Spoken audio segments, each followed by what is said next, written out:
semuanya, senang bertemu kembali dengan kalian. Bersama dengan Kak Masta, hari ini renungannya berjudul Keajaiban Dialog. Kalian tahu tidak, kata dialog sering kali dipakai cara rancu. Rancu itu artinya tidak sesuai dengan yang sebenarnya.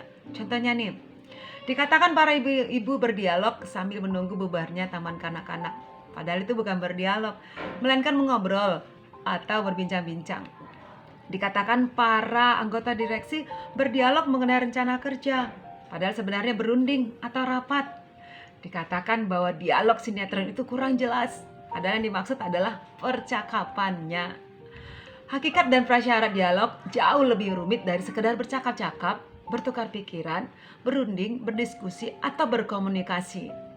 Dialog terjadi di mana ada dua atau lebih macam kebenaran berhadapan satu sama lain.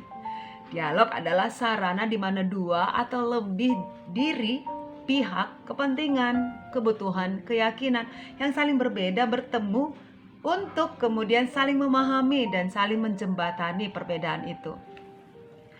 Contohnya, seperti dialog antara mama dan papa, antara anak dan orang tua, antara guru dan murid, antara rakyat dengan pemerintah, apalagi oleh dua pihak yang sedang bertikai. Sebab untuk hidup bersama, kita perlu mau berdialog. Kesediaan untuk berdialog sudah merupakan sebuah kesaksian sikap Kristiani tersendiri. Adik-adik, tetapi dalam kenyataan yang sering terjadi bukanlah dialog, melainkan pembicaraan yang biasa saja, yang tidak menyentuh akar persoalan tersebut. Akibatnya, hubungan itu hanya dari luar saja tampak utuh, namun dalamnya retak dan putus. Berdialog memang susah, ada banyak kesulitannya atau yang menjadi penghalangnya. Sebagai makhluk yang terbatas oleh waktu, seringkali orang merasa terancam sehingga cenderung bersikap membenarkan diri dan mempersalahkan orang lain. Gejala ini muncul dalam bentuk iri, dengki, benci, dan hasrat untuk menyingkirkan pihak yang lain. Inilah yang menjadi penghalang dialog. Untuk dapat berdialog diperlukan kerendahan hati adik-adik, kesediaan untuk mempercayai pihak lain dan mempercayai diri sendiri dalam bentuk pengharapan dan optimisme. Berdialog menuntut sebuah hati yang mau dimasuki dan mau memasuki pihak lain. Diperlukan hati yang terbuka, tulus dan bersih untuk mendengarkan isi hati orang lain. Tanpa dialog, hidup akan macet di mana-mana. Oleh sebab itu, Allah mengajak kita manusia untuk berdialog. Natal merupakan langkah awal yang dibuat Allah untuk mengajak manusia berdialog.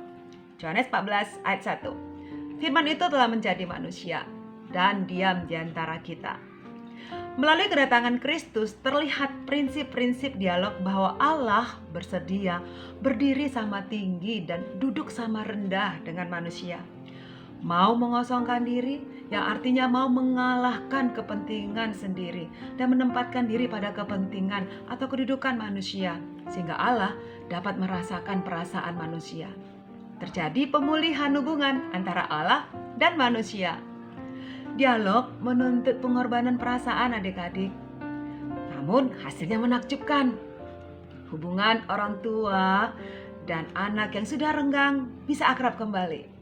Hubungan dengan teman dekat yang tadinya rusak akhirnya baik kembali. Hubungan manusia dengan Tuhan yang tadinya retak bisa pulih kembali. Dialog merupakan proses panjang. Langkah pertama dimulai dari diri kita sendiri. Dialog yang sejati dimulai dengan berdialog dengan diri sendiri. Dialog yang sejati dimulai dengan bermawas diri. Dialog yang sejati dimulai dengan mengosongkan diri. Demikian renungan dari Kak Masta. Kita berdoa.